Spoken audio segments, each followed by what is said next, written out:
What is going on with apartment rents in Manhattan? We continue to see unusual volatility from quarter to quarter and disparate trends from one Manhattan submarket to another. Why is it happening, and is there some stability in sight? Welcome to Apartment Market Dynamics from MPF Research. I'm Jay Parsons. I'm with Greg Willett. And Greg, as we're looking at Manhattan, obviously it's the crown jewel of real estate in the United States. Things happen here on the investment side that just wouldn't make sense anywhere else, like apartment deals trading at a 2 cap.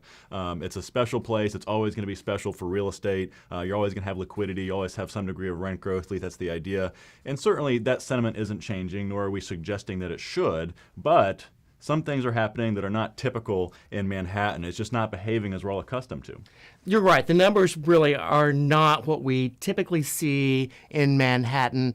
And you really can pick that up when you take a look at what's happening on the rent growth side. And so we've got a chart for you here that examines annual rent growth over the past few years. And you can see on this chart from 2010 to 2012, when we were in the first stages of economic recovery, Manhattan was pretty much Manhattan. You had some consistently large rent hikes from one quarter to the next, and it was really toward the top of the pack nationally in overall performance. But then more recently, the numbers kind of move all over the place, and including some really low numbers. In 2013, we actually had 2 quarters where the year-over-year change was slightly negative. We then surged back up to 4.6% rent growth in first quarter of this year.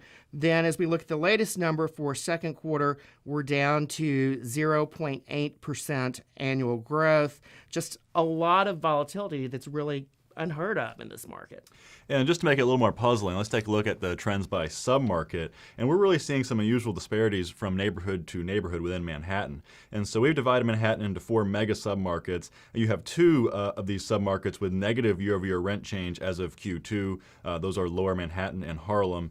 You see some mediocre growth in Midtown and a big rent hike in Upper Manhattan. But those current numbers aren't indicative of the broader trends of the past couple of years. It's been very noisy. Harlem and Lower Manhattan show rent cuts now, but just as of Q1, they were showing some pretty nice hikes. And on the flip side, Upper Manhattan is showing that big rent hike right now, but it was negative through most of 2013.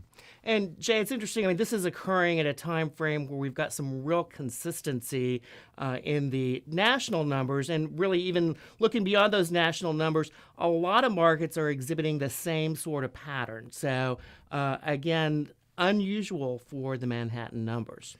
And this volatility in rents comes even as Manhattan continues to show consistent strength in terms of apartment occupancy rates. As of Q2, occupancy measured 97.9%.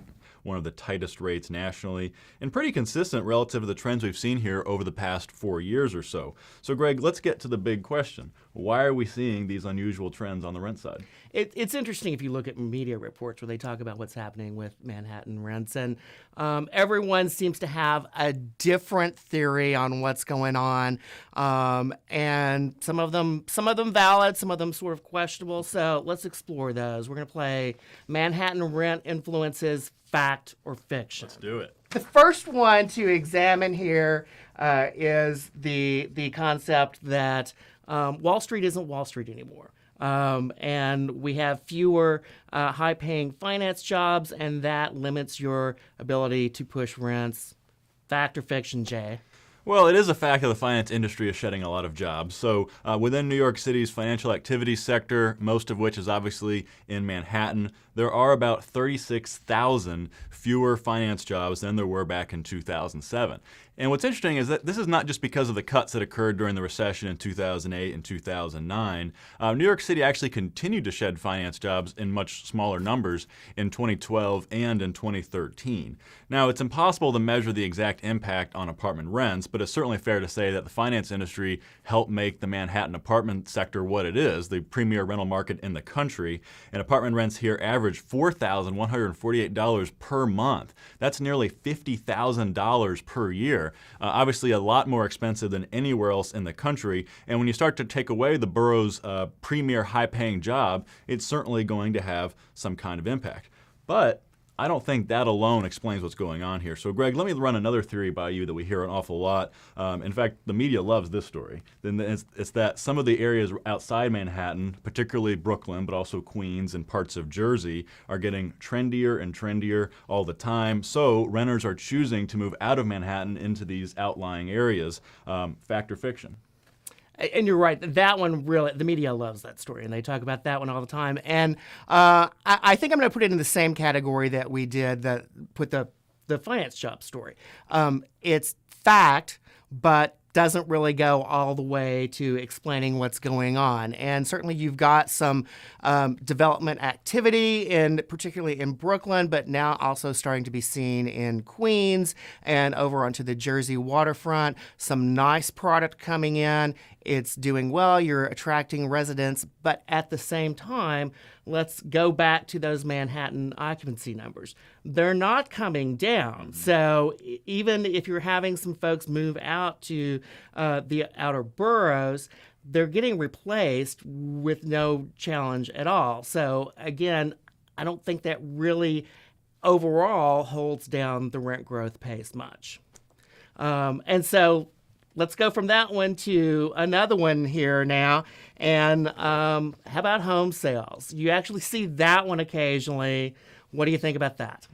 Well, I'm going to go fiction here, and this one's the easiest one to dismiss.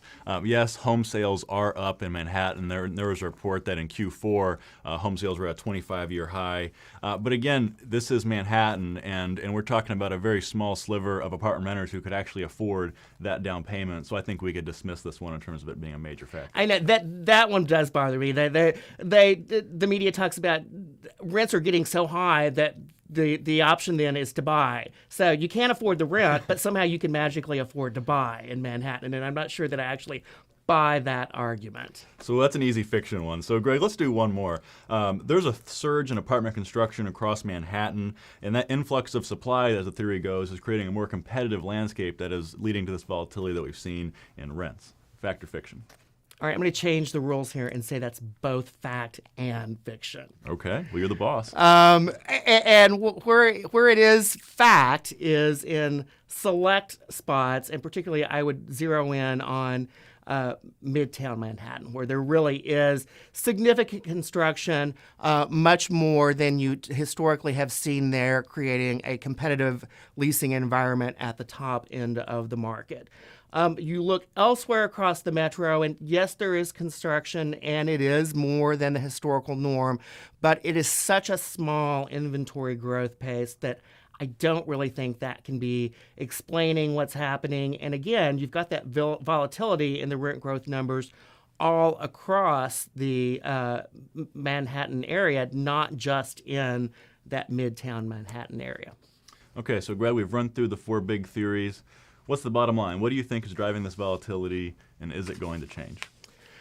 So I think what we've learned here is that it's not any one answer. It's a combination of all these influences. And these influences are probably going to be around for a while, but you would expect over time for things to settle down and stabilize. And where we think they'll stabilize is at a rent growth level that's healthy, but not at the premium that maybe this market has achieved in the past. So some good rent growth numbers, but not sky high, although I'll point out, if you were going to get 2% rent growth on top of monthly rents that are above $4,000, that's actually a lot of cash. That's still a lot of money.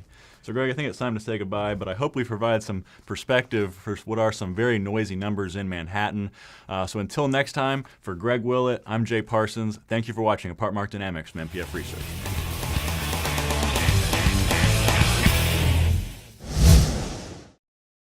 Want more? Go deeper with NPF Research's apartment market reports. From a national level, down to individual metros, to specific neighborhoods, NPF Research has been providing unparalleled apartment market intelligence to the multifamily industry for almost 5 decades. Learn more by contacting us at 877-284-4938 or visit www.npfresearch.com and click on Market Reports.